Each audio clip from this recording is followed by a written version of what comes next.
Hi guys, welcome to முப்படை training academy. So எப்பவுமே அந்த ஷார்ட் நோட்டீஸ் விட்டு என்னைக்கு அறிவிப்பு வெளியாகுதோ அன்னைக்கு தான் ஆன்லைன் அப்ளிகேஷன் கொஞ்சம் இன்ஃபர்மேஷன் ப்ரௌச்சரோட அப்ளை பண்ணுவாங்க. ஆனால் இந்த முறை ரொம்ப ஸ்பீடாக இருக்காங்க நம்மளுடைய டிஎன்யூஎஸ்ஆர்பி போர்டு. அது எங்களுக்கு எல்லாருக்குமே தெரிஞ்சது தான். ஸோ ஒன்று அப்படியே இருந்துடுறீங்க, இல்லைன்னா இவ்வளோ ஸ்பீடாக இருக்கீங்க. ஸோ காலையில் ஷார்ட் நோட்டீஸு, ஆஃப்டர்நூனுக்குள்ள ஒரு நோட்டிஃபிகேஷன், செம்ம ஸ்பீடாக இருக்கீங்க TNUSRB board. So well done. அதே மாதிரி மாணவர்கள் நீங்களும் ஸ்பீடாக இருக்கணும் போர்டோட ஸ்பீடுக்கு. ஸோ போர்டு இதுக்கப்புறம் எப்படி வேணாலும் என்ன வேணாலும் எந்த நிமிஷத்தில் வேணாலும் உனக்கு அதிர்ச்சிகரமாக சில தகவல்களை தரலாம். ஸோ நீங்கள் அந்த அளவுக்கு கோப்பப் பண்ணி படிச்சு வச்சுக்கோங்க போர்டோட சேர்ந்து, ஓகேங்களா? ஸோ இன்னைக்கு நம்ம அந்த நோட்டிஃபிகேஷன் ரிலீஸ் பண்ணியிருக்காங்களா Tamil Nadu uniform service board. So அவங்க என்னென்னலாம் அந்த நோட்டிஃபிகேஷன் டீட்டெயிலில் எஸ்ஐயை பற்றி சொல்லியிருக்காங்க அப்படின்றத தான் பார்க்க போகிறோம். ஸோ இந்த விஷயங்களில் பழைசே தான். நோட்டிஃபிகேஷனை பொறுத்தவரையும் எந்த சிலபஸ் சேஞ்சஸும் இல்லை, எந்த மார்க்ஸ் பேட்டர்னில் சேஞ்சஸ் இல்லை. ஸோ எல்லாமே ரீடைன் ஆயிருக்கு அதே நோட்டிஃபிகேஷன் படி தான். ஆனாலும் ஒரு சில சேஞ்சஸை முக்கியமாக அவங்க பண்ணியிருக்காங்க. அப்ளிகேஷன் அப்லோட் பண்ணுறதுல கூட ஒரு முக்கியமான சேஞ்ச் பண்ணியிருக்காங்க. ஸோ டாக்குமெண்ட் அப்லோடிங்கில் ஸோ எல்லாத்தையுமே நான் கரெக்டாக சொல்கிறேன். கூடவே சேர்ந்து ஃபாலோ பண்ணிங்கன்னா நிறைய விஷயத்தை தெரிஞ்சுக்கலாம். ஸோ தொடர்ந்து இந்த சேனலை சப்ஸ்கிரைப் பண்ணி வச்சுக்கோங்க, லைக் பண்ணி. அப்போ தான் நிறைய விஷயத்தை தெரிஞ்சுக்க முடியும். ஸோ ஓகேவா? சரி, இன்னைக்கு நம்ம ஃபர்ஸ்ட் நோட்டிஃபிகேஷனை பற்றி போயிடலாம்.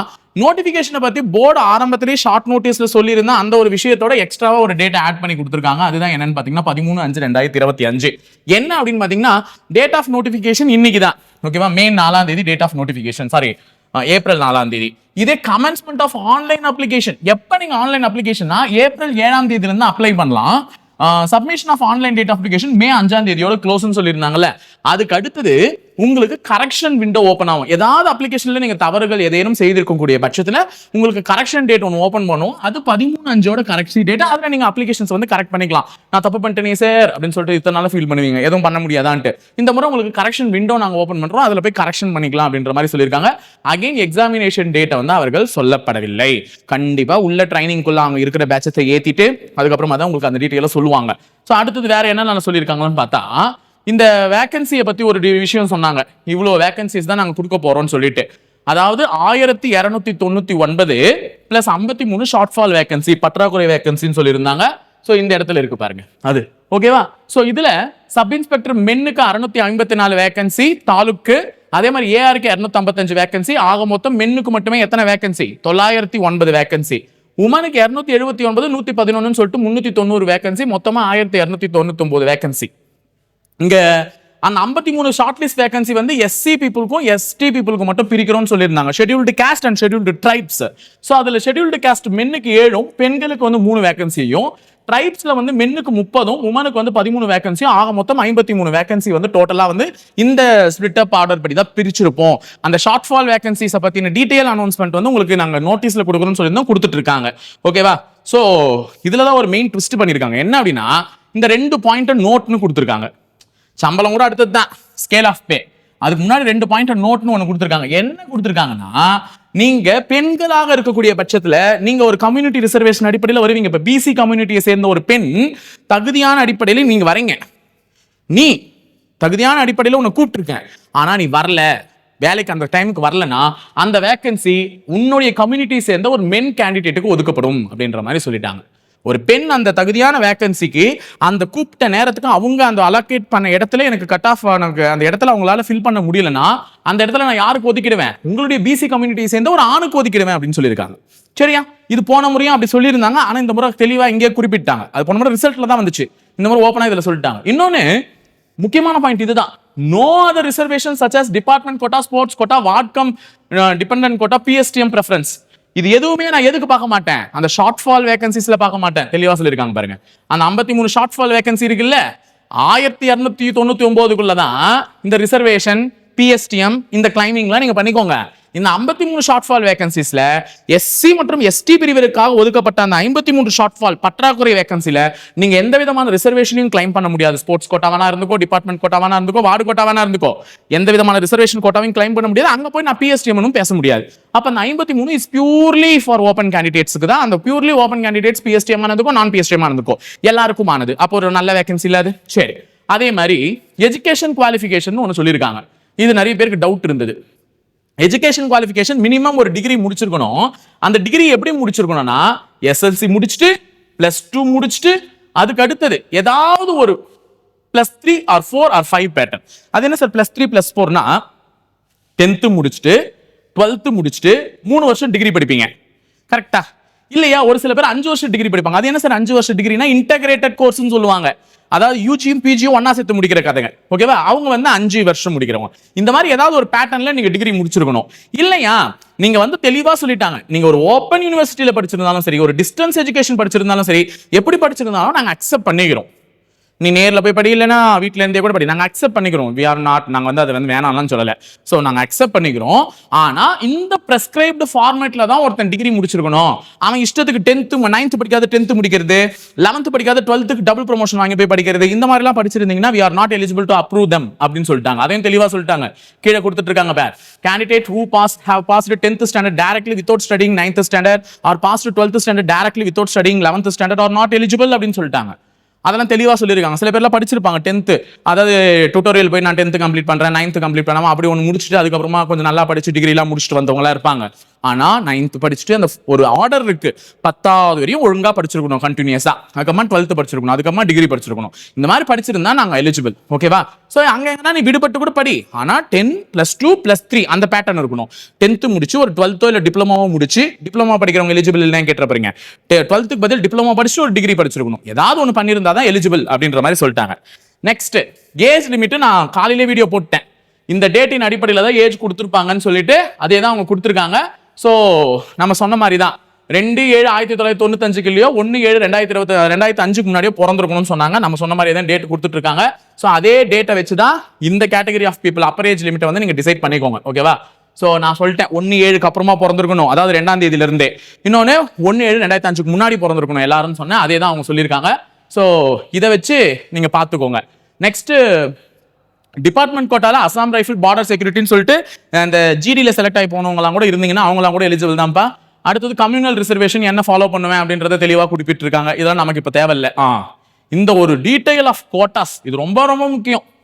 ஒரு முக்கியமான டேபிளேஷன் இந்த முறை இவங்க ஏற்படுத்தி இருக்கிறது. ஏன்னா நான் என்னையாடா குழப்பறீங்க அப்படின்னு சொல்லிட்டு போர்டு கொஞ்சம் உஷாராயிட்டு தெளிவாக என்ன பண்ணியிருக்கேன், பிரிச்சு கொடுத்துட்டான். ஸ்பிளிட் ஆஃப் வேகன்சி ஓப்பன் கோட்டாலே ஆண்களுக்கு 419 வேகன்சி தாலுக்குலையும், ஆர்ம்டு ரிசர்வ் ஃபோர்ஸ் ஏஆர்ல 164 வேகன்சி தான் ஒதுக்கப்பட்டிருக்கு. அப்போ டோட்டலாவே ஒரு 583 வேகன்சி தான் இருக்கும். டோட்டலாவே 583 வேகன்சி ஃபார் மென்னு. ஓப்பன் கோட்டா மென்னுமா? இந்த ஓப்பன் கோட்டால யார் வேணா போய் அடிச்சுக்கலாம். அதே டிபார்ட்மெண்ட் கோட்டால வர எவ்வளோன்னு ஒதுக்கிட்டேன். இதெல்லாம் டிபார்ட்மெண்ட் கோட்டா வேகன்சி. இதை தாண்டி ஒரு வேகன்சி கூட டிபார்ட்மெண்ட் எடுக்க மாட்டாங்க, +1 or 2 கூட. ஓகேவா? அப்ப தெளிவா கொடுத்துட்டான். ஓப்பன் எக்ஸிகியூட்டிவ் வார்டு கொடுத்துட்டான், ஓப்பன் மினிஸ்ட்ரியல் வார்டு கொடுத்துட்டான், ஓப்பன் ஸ்போர்ட்ஸ் கோட்டா கொடுத்துட்டான். இங்க லாஸ்டா ஒரு வேலை இருக்கு. இது வந்து புதுசா ஆட் பண்ண ஒரு முக்கியமான ஒரு விஷயம். என்ன அப்படின்னா மெரிட்டோரியஸ் ஸ்போர்ட்ஸ் பர்சன் கோட்டா அப்படின்னு சொல்லியிருக்காங்க. என்னன்றத முதல்ல சொல்லிடலாம் பாருங்க. மொத்தமா 100% வேலை வாய்ப்பு. இந்த 1299 வேகன்சின்றது எத்தனை சதவீதம்? 100% வேகன்சி. அந்த 100% வேகன்சில 20% யாருக்கு கொடுத்துட்டாங்க? டிபார்ட்மெண்ட் கோட்டா கொடுத்துட்டாங்க. போதா? மிச்சம் இருக்கக்கூடிய 80% தான் 10% இந்த வார்டு கோட்டாக்கு. அதுல மிச்சம் இருக்கக்கூடிய 80% தான் இந்த ஓப்பன் கோட்டாக்கு ஒரு 10% ஸ்போர்ட்ஸ் கோட்டாக்கு. அந்த ஸ்போர்ட்ஸ் கோட்டால கொடுக்குற 10% அவங்க பிரிச்சுட்டாங்க. 7% open sports quota, 3% meritorious sports person quota அப்படின்ட்டு புதுசா ஒன்று அறிமுகப்படுத்திருக்காங்க. அதுலயும் பாருங்க வேகன்சி 16, 7, 6, 3. அதாவது பெண்களுக்கு ஏஆர்ல 3, மென்னுக்கு 6, தாலுக்குல வந்து பெண்களுக்கு 7, மென்ல 17. அது என்ன சார் மெரிட்டோரியஸ் ஸ்போர்ட்ஸ் பர்சன்னா இவங்களுக்கு ஒரு ஸ்பெஷல் சலுகையே கொடுத்துருக்காங்க. என்னன்னா இவங்களுக்கு ரிட்டர்னும் கிடையாது, வைவாவும் கிடையாது, டைரக்டா பிசிக்கல் மட்டும்தான். மெரிட்டோரியஸ் ஸ்போர்ட்ஸ் பர்சன் கோட்டாக்கு என்னது? பிசிக்கல் மட்டும்தான். என்ன சார் சொல்றீங்க? அப்ப நாங்களாம் ரிட்டர்ன் எழுதணுமா? ஆமாங்க, இவங்களை வந்து வேற ஒரு போர்டு மூலமா செலக்ட் பண்ண போறாங்க. இவங்களுக்கு டிஎன்யூஎஸ்ஆர்பியில் அப்ளை பண்ற வேலையே கிடையாது. இவங்கள எஸ்டாட் அப்படின்ற ஒரு அமைப்பு, ஸ்போர்ட்ஸ் அத்தாரிட்டி ஆஃப் தமிழ்நாடு, ஓகேங்களா, sports development authority of Tamil Nadu, அவங்க தான் வந்து அவங்களை சூஸ் பண்ண போறாங்க மெரிட்டோரியஸ் ஸ்போர்ட்ஸ் பர்சனை. 35 வயசு நிறைவு பெற்றவராக இருக்கணும். கண்டிப்பா இந்த வீடியோ பார்க்குற யாருமே இருக்க மாட்டீங்க. ஸோ யாராவது இருந்தாங்கன்னா அவங்களுக்கு சொல்லுங்க. அவங்களுக்கு சில ரைட்டீரியன்ஸ்லாம் கொடுத்துருக்காங்க. அந்த ரைட்டீரியன்ஸை ஃபாலோ பண்ணீங்கன்னா கிடைச்சிடும். அதே மாதிரி ஸ்போர்ட்ஸ் கோட்டா உடனே எங்க வயிற்றுல அடிச்சிட்டீங்களேன்னு நினைக்காதீங்க. இந்த 3% வேகன்சிஸ்கள் நிரப்பப்படாத பட்சத்தில் அந்த வேகன்சிஸ் யாருக்கு போகுமா? ஓப்பன் ஸ்போர்ட்ஸ் பர்சன்ஸ்க்கு தான் போகுமா? அதாவது இந்த இடத்துக்கு தேவையான பர்சன்ஸ் வராமல் ஆப்சென்ட்டோ இல்ல வராதல் அந்த இடம் தேங்கி இருந்தால் அந்த வேலை இவர்களுக்கு போகும் என்று தெளிவாக குறிப்பிட்டிருக்கிறார்கள். ஓகேவா? சரி, இது வந்து இந்த முறை ஸ்பிளிட் அப் பண்ணி டேபிளேஷன் கொடுத்துட்டான். ஸோ இந்த இடத்துல தெளிவாக கொடுத்துருக்காங்க பாரு, எப்படி ரிசர்வேஷன் வந்து ஒவ்வொரு பர்சன்டேஜ் வைஸா போகுது அப்படின்னு சொல்லிட்டாங்க. அந்த 3% வேகன்சி யார் ஃபில் பண்ணுவாங்க? SDAT நான் சொன்னல, ஸ்போர்ட்ஸ் டெவலப்மெண்ட் அத்தாரிட்டி, அவங்க மூலமா ஃபில் பண்ணப்படுவாங்க. இதுதான் அவங்க கொடுத்துருக்கக்கூடிய டீடைல்ஸ் இதெல்லாம். ஸோ இந்த டீடைல்ஸ்ல வந்து நீங்களா ஃபுல்லா படிக்க மாட்டீங்க எப்படியும். ஸோ இதெல்லாம் நானே சொல்லிட்டேன், அதில் என்ன சொன்னாங்களோ அதை தான் நான் சுருக்கமா சொல்லிட்டேன். நெக்ஸ்ட் ஸ்போர்ட்ஸ் கோட்டாக்காரவங்க ஃபார்ம் 1, ஃபார்ம் 2, ஃபார்ம் 3 இதை மஸ்ட் வச்சிருக்கணுங்க. சர்டிபிகேட்ல ஏதாவது ஒரு அப்லோட் பண்ணும்போது ஒரு தப்பு இருந்துச்சுன்னா நாங்க பொறுப்பு இல்லைன்றதையும் தீர்த்து சொல்லிட்டு இருக்காங்க. அதனால பார்த்து அப்ளை பண்ணுங்க. சர்டிபிகேட் என்னென்ன வச்சிருக்கணும்ன்றதையும் நான் தனியாவே ஒரு வீடியோ போடுறேன். அந்த வீடியோவில் பார்த்துட்டு அந்த சர்டிபிகேட்டை அப்ளை பண்ணிடுங்க.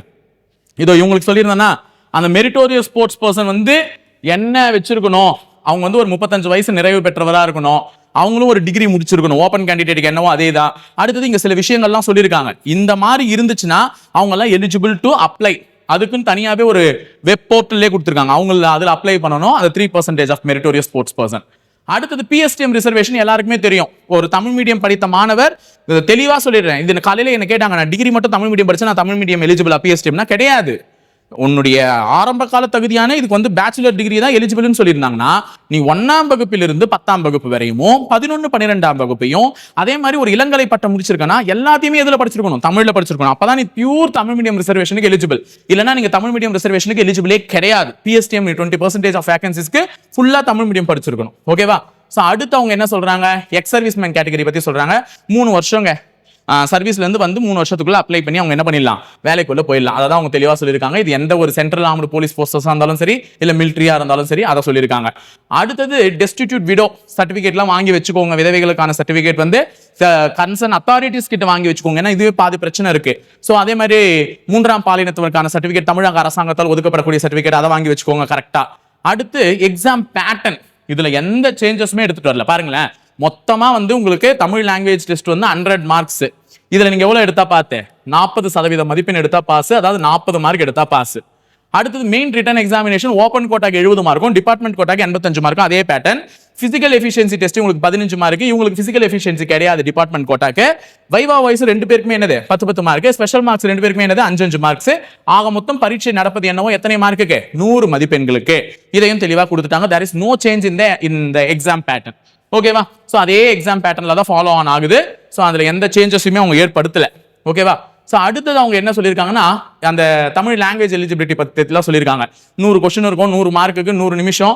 இதை இப்படி தான் எழுதணும், மதியம் டெஸ்ட் இருக்கும், யாரும் விட்டுட்டு ஓடி வந்துடாதீங்க எக்ஸாம் அன்னைக்கு அப்படின்ற மாதிரிலாம் தான் தெளிவாக சொல்லியிருப்பாங்க. அடுத்தது main return examination part A, உங்களுக்கு என்ன ஆல்ரெடி சிலபஸ்ல அனௌன்ஸ் பண்ணாங்களோ பாடத்திட்டம் அப்படின்னு சொல்லிட்டு என்ன சிலபஸ் கொடுத்தாங்களோ அதே சிலபஸ் பேட்டர்ன் தான். General knowledge. அடுத்தது பார்ட் B எடுத்துக்கிட்டீங்கன்னா logical analysis, reasoning, numerical analysis, maths, psychology test இருக்கும், communication skills and information handling test. So இது எல்லாமே போன முறை என்ன கொடுத்தாங்களோ அதே பேட்டர்ன்ல தான் கொடுத்துருக்காங்க. ஸோ வேற எதுவுமே கொடுக்கல, வேற எதுவுமே மாத்தல. So same pattern of the examination. In case அவங்க மாடல் கொஸ்டின் பேப்பர் கொடுத்தா அதுலயும் சேம் பேட்டர்ன் இருக்கும், அதை நீங்க ஃபாலோ ஆன் பண்ணிக்கோங்க. ஓகேவா? ஸோ அடுத்தது அதுல வந்து தெளிவா சொல்லிட்டாங்க, இவ்வளவுதான் இருக்க போகுது. மினிமம் 25 மார்க் எடுத்தாலே பாஸ், அதாவது 35% மதிப்பெண்கள் எடுத்தா பாஸ். அப்ப நீ ரிட்டர்ன்ல 25 மார்க் எடுத்தா பாஸ், அது சைக்காலஜிலே எடுத்துடலாமே.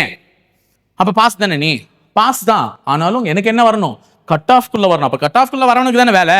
அப்ப எல்லாரும் பாஸ்ன்னு சொல்லிட்டு செத்தாதீங்க. 2.5 மணி நேரம் தான் எக்ஸாம், அதான் தெளிவா சொல்லிட்டு இருக்காங்க.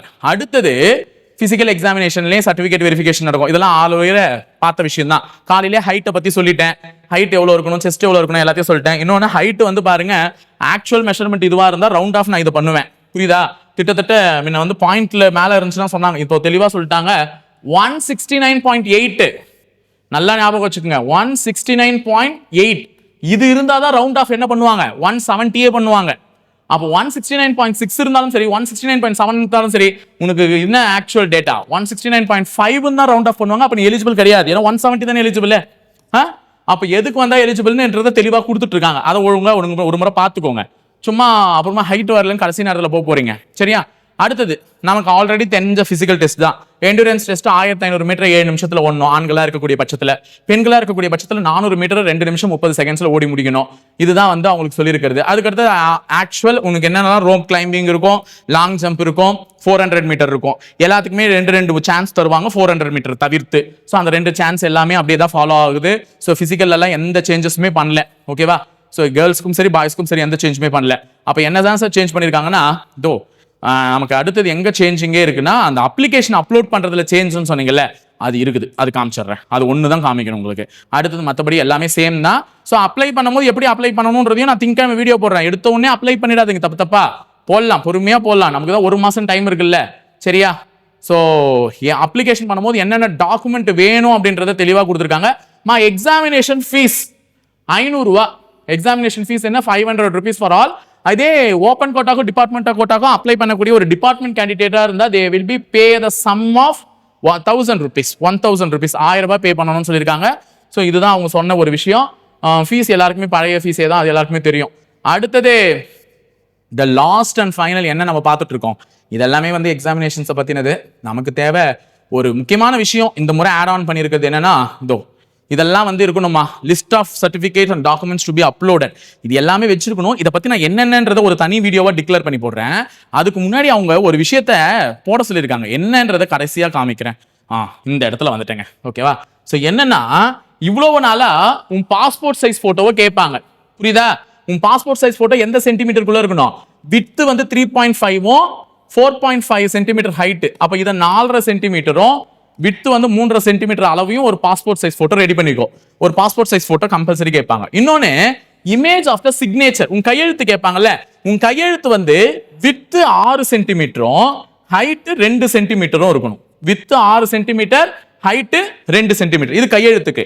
லாஸ்டா ஒன்னு, images of the left thumb, இடது கை பெருவிரல் ரேகை. இது இந்த முறை புதுசா அப்லோட் பண்ண சொல்லியிருக்காங்க. இடது கை பெருவிரல் ரேகையில வித்து வந்து 4 சென்டிமீட்டரும் ஹைட் வந்து 2 சென்டிமீட்டரும் இருக்கணும். இந்த மாதிரி ஒரு இமேஜை ரெடி பண்ணி கொடுங்கன்றாங்க. அப்போ 3 இமேஜஸ் நீங்க அப்லோட் பண்ணணும். இதுதான் முக்கியம். பாஸ்போர்ட் சைஸ் போட்டோ ஒன்று, கையெழுத்து ஒன்று, லெஃப்ட் தம் இம்ப்ரெஷன் ஒன்று. இது யாருமே நோட்டிஃபிகேஷன்ல அதிகமாக பார்க்காம இருக்க போறீங்க. So left them impression is must இந்த எக்ஸாமுக்கு நீ அப்ளை பண்றதுக்கு. ஸோ அப்போ இந்த 3 டாக்குமெண்ட்ஸை வந்து கம்பல்சரி அப்ளை பண்ணணும். இந்த 3 டாக்குமெண்ட்ஸுமே வெரிஃபிகேஷன் அப்பயும் உன்னை செக் பண்ணிடுவாங்க, புரியுதா? ஸோ அப்போ photo with hand signature and then வந்து லெஃப்ட் தம் இம்ப்ரெஷன், இந்த 3த்தையும் நீங்க ஸ்கேன் பண்ணி ரெடியா வச்சுக்கோங்க. 7ஆம் தேதி அப்ளை பண்றதுக்கு முன்னாடி. அதுக்கும் வித்து எவ்வளவு இருக்கணும்னு சொல்லிட்டு, ஹைட் எவ்வளவு இருக்கணும்னு சொல்லிட்டு போயிட்டு கேட்டீங்கன்னா போட்டோஷாப்ல எல்லாருமே எடிட் பண்ணி கொடுத்துருவாங்க, கரெக்டா அப்லோட் பண்ணி இந்த ஃபைல்ஸ் ஃபார்மேட் சைஸ்ல. அவங்க வந்து சைஸை மென்ஷன் பண்ணல எதுவுமே, ஜஸ்ட் அந்த சைஸ் மட்டும் தான் சொல்லியிருக்காங்க, இவ்வளோ இருக்கணும்னு சொல்லிட்டு. ஸோ கரெக்டா அப்லோட் பண்ணீங்கன்னா உங்களுக்கு வந்து என்ன ஆயிடும், அப்லோட் ஆயிடும், புரியுதா? ஸோ டாக்குமெண்ட் வந்து கரெக்டாக பண்ணுங்க. நான் வேற என்னென்ன டாக்குமெண்ட்லாம் நீங்க ரெடி பண்ணி வைக்கணும்ன்றத நாளை அல்லது நாளை மறுநாள் அந்த ஞாயிற்றுக்கிழமை போல வீடியோ போடுறேன். ஸோ அதுக்கேற்ற மாதிரி சர்டிஃபிகேட்ஸ் ரெடி பண்ணி வச்சிட்டிங்கன்னா 7ஆம் தேதி ஓப்பன் பண்ண உடனே கற்பூரத்தை ஏற்றி சாம்பிராணியை போட்டு உடனே உட்காந்துராத காலங்காத்தால. நம்ம வந்து ஸ்டெப் பை ஸ்டெப் ப்ரொசீஜர் சொல்றோம். இந்த மாதிரி டாக்குமெண்ட்ஸ் இந்த மாதிரி தான் ப்ரொசீஜர் எல்லாம் நீங்க அப்ளை பண்ணணும்னு சொல்லிட்டு அப்ளை பண்றதை பார்த்துட்டு நீங்க போய் பொறுமையா அப்ளை பண்ணுங்க. கண்டிப்பா நமக்கான நேரம் வந்துருச்சு. இதுக்கப்புறம் படிக்கணும், படிச்சு வின் பண்ணணும் அப்படின்ற ஒரு டார்கெட்டோட படிங்க, கண்டிப்பா ஜெயிப்பீங்க, ஓகேங்களா? ஸோ இதே மாதிரி நிறைய விஷயத்த நாங்கள் சொல்றோம் ஓன்னா. ஸோ கவனிச்சு பார்த்துட்டு அப்ளை பண்ண பாருங்க. இல்லைன்னா நம்மளால எதுவுமே பண்ண முடியாதுங்க. ஸோ இணைந்திருங்கள், தொடர்ந்து பயணிப்போம் முப்படை பயிற்சி மையத்துடன். நன்றி, வணக்கம்.